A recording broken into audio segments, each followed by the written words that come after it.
Film ഗാരേജിലേക്ക് ഇവർക്കും സ്വാഗതം. ഓണം റിലീസായിട്ട് തിയേറ്ററുകളിലേക്ക് എത്തിയ മലയാളം സിനിമയാണല്ലോ ലോക. തുടരും സിനിമയുടെ 50 കോടി നേട്ടത്തിന് ശേഷം കഴിഞ്ഞ ഒരുപാട് മാസങ്ങളായിട്ട് 50 കോടി കാണാത്ത മലയാള സിനിമയിൽ അങ്ങനെ ചെറിയൊരു ഇടവേളയ്ക്ക് ശേഷം വീണ്ടും 50 കോടി കാണിച്ചു വന്നിരിക്കുകയാണല്ലോ ലോക എന്ന സിനിമ.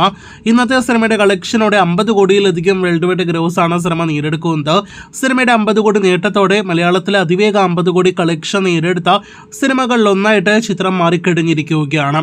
ഈ വീഡിയോയിലൂടെ അതിവേഗ 50 കോടി കളക്ഷൻ നേടിയെടുത്ത മറ്റ് മലയാളം സിനിമകളെ കുറിച്ച്, ആ സിനിമകൾ എടുത്ത ദിവസങ്ങളെ കുറിച്ചാണ് പ്രേക്ഷകരിലേക്ക് എത്തിക്കുന്നത്. മലയാളത്തിലെ നിലവിലെ അതിവേഗ 50 കോടി കളക്ഷൻ നേടിയെടുത്ത സിനിമ അത് ലാലേട്ടനെ നായകനാക്കി പൃഥ്വിരാജ് സംവിധാനം ചെയ്ത ഈ വർഷം തന്നെ തിയേറ്ററുകളിലേക്ക് എത്തിയ എമ്പുരാനാണ്. സിനിമ തിയേറ്ററുകളിലേക്ക് എത്തുന്നതിന് മുന്നേ പ്രീസെൽ കളക്ഷനിലൂടെ തന്നെ 50 കോടി കളക്ഷൻ നേടിയെടുത്തിരുന്നു. അപ്പോൾ ഒറ്റ ദിവസം കൊണ്ടാണ് സിനിമ 50 കോടിയിലേറെ വേൾഡ് വൈഡ് ഗ്രോസ് നേടിയെടുത്തത്. രണ്ടാം സ്ഥാനത്ത് തുടരുമെന്ന സിനിമയാണ്. ലാലേട്ടന്റെ തന്നെ സിനിമ 3 ദിവസങ്ങൾ കൊണ്ടാണ് 50 കോടിയിലധികം വേൾഡ് വൈഡ് ഗ്രോസ് നേടിയെടുത്തത്. ഇപ്പോഴത്തെ ഈ രണ്ട് ലാലേട്ടൻ സിനിമകൾക്ക് ശേഷമാണ് ലോക എന്ന സിനിമ അതിവേഗത്തിൽ 50 കോടിയിലേറെ വേൾഡ് വൈഡ് ഗ്രോസ് നേടിയെടുക്കുന്നത്.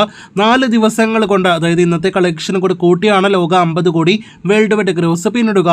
ലോകയോടൊപ്പം തന്നെ ആടുജീവിതം, അതോടൊപ്പം തന്നെ ലൂസിഫർ എന്നീ സിനിമകളും 4 ദിവസങ്ങൾ കൊണ്ട് 50 കോടിയിലേറെ അതിവേഗം കളക്ഷൻ നേടിയെടുത്ത സിനിമകളായിട്ട് നമ്മുടെ മലയാളത്തിൽ നിന്നുണ്ട്. അപ്പോൾ ഈ വീഡിയോയിലൂടെ പ്രേക്ഷകർ അറിഞ്ഞിരിക്കുന്നു മലയാളത്തിലെ അതിവേഗ 50 കോടിയിലധികം വേൾഡ് വൈഡ് ഗ്രോസ് നേടിയെടുത്ത 5 സിനിമകൾ ഇതൊക്കെയെന്ന്. ഈ 5 സിനിമകളുടെ ഏറ്റവും വലിയ പ്രത്യേകത തന്നെയാണ് ലോക നേടിയെടുത്തിരിക്കുന്നത്. സ്ത്രീ കേന്ദ്രീകൃത സിനിമയാണല്ലോ ലോക എന്ന സിനിമ. പുരുഷ കേന്ദ്രീകൃത സിനിമകളാണ് മറ്റ് 4 മലയാളം സിനിമകളും. അപ്പോൾ മലയാളത്തിലെ മറ്റ് പുരുഷന്മാർക്കെല്ലാം തന്നെ വലിയ വെല്ലുവിളിയാണ് കല്യാണി പ്രിയദർശൻ ഉയർത്തുന്നത് എന്ന കാര്യത്തിൽ സംശയം വേണ്ട. മറ്റ് പ്രമുഖർക്കെല്ലാം തന്നെ എത്രയും വേഗം ലിസ്റ്റിൽ ഇടം നേടാൻ കഴിയട്ടെ.